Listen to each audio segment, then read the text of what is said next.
Buenas tardes, alumnos. Anteriormente hemos estado viendo nosotros la función potencia. Ustedes pudieron ver cómo se comportaba la curva cuando la función potencia tenía exponente par o cuando la función potencia tenía exponente impar. Lo último que les envié era el resumen de todo aquello. Hoy nos vamos a dedicar a ver la función exponencial. Vamos a ir leyendo entonces la imagen. Lo primero que vamos a ver es el significado del término función exponencial. ¿Ya? Entonces, explicamos allí que la palabra función deriva del latín, ¿ya? Y que se puede traducir como ejercicio o sencillamente función. Y la palabra exponencial, también que se deriva del latín, significa crecimiento que se incrementa de forma cada vez más rápida.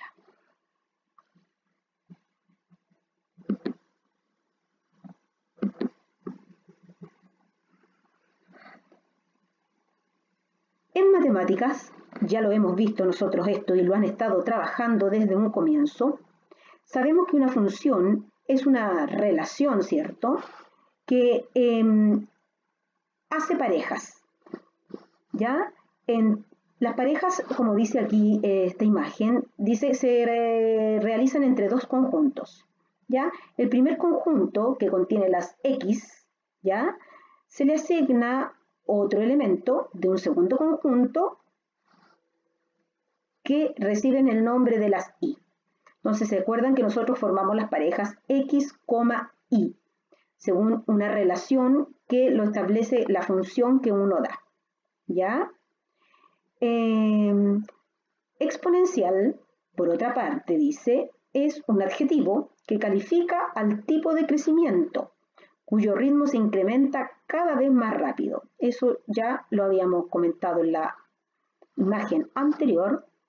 Y allí hay un ejemplo de una función, ¿cierto?, que a medida que uno avanza por el eje X, ¿cierto?, ahí aparece desde el -4, -3, -2, -1, 0, 1, 2, 3, a medida que yo avanzo por esa calle, ¿cierto?, podemos observar que la curva rápidamente va creciendo.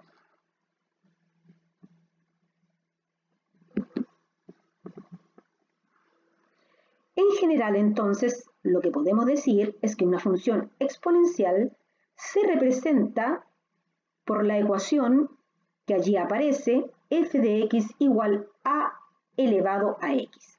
Es decir, nuestro elemento x está en el exponente, ¿ya? Y a representa un número mayor que 0 y distinto de 1. ¿Por qué distinto de 1? Porque si yo pongo 1 elevado a cualquier cosa, eso sería siempre 1. Entonces, para que entendamos mejor, vamos a ver ese ejemplo en donde graficaron la función 2 elevado a x. Entonces, le vamos a ir dando valores a la x y vamos a ir obteniendo entonces las parejas y así poder graficar. Entonces, vamos a darle a la x el valor 0 y me quedaría 2 elevado a 0, porque la x, como es el exponente, lo vamos reemplazando allí, y eso vale 1. Y así pueden ustedes ir calculando parejas para ir graficando la función exponencial 2 elevado a x. A todo esto, el nombre función exponencial también tiene relación porque la incógnita, ¿cierto?, la x está en el exponente, ¿ya? Y tengo que señalarles allí que aparece f a la menos 1, me queda 2 elevado a menos 1, y recordemos que cuando el exponente es negativo, eso significa que es 1 dividido por la potencia. En este caso quedaría 1 dividido en 2 elevado a 1, lo que da 1 medio, y eso vale 0,5. Para f de menos 2, como pueden observar allí, queda 2 elevado a menos 2, y eso sería 1 partido por 2 elevado a 2, es decir, 1/4, y eso es 0,25.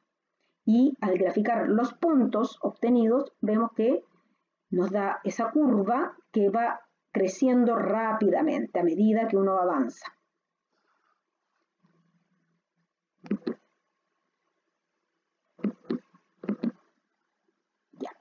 Ahora va para ustedes van a tener que hacer el gráfico para la función exponencial 3 elevado a x. Entonces ahí les aconsejo y les recuerdo que cuando la x es negativa, como los dos primeros valores, eso va a ser 1 partido por 3 al cuadrado, es decir, un noveno. El siguiente va a ser 3 elevado a menos 1, que va a ser un tercio.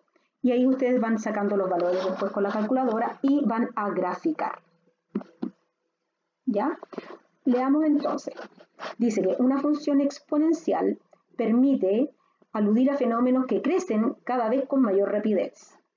Por ejemplo, dice la función que ustedes graficaron anteriormente, la función 3 elevado a x, podría, por ejemplo, representar el desarrollo de una población de bacterias, ¿cierto? Entonces dice que cierta especie de bacteria que a cada hora triplica su cantidad de integrantes. Esto quiere decir que cada x horas habrá 3 elevado a x bacterias. Y ahí explican un poquito más, entonces, algunos ejemplos. Ya. Y la otra actividad que van a tener que hacer ustedes es responder estas preguntas, ¿ya? Y para hacer ese gráfico van a utilizar estos datos en donde ustedes van a tener que ocupar la última columna que indica la cantidad de contagiados día a día. Yo les aconsejo que, como son muchos datos y los números son muy grandes, de cada mes podrían elegir 3 o 4 datos y con esos 3 o 4 datos por mes lo grafican y así obtener la curva. Estimados alumnos, cualquier cosa nos estamos comunicando.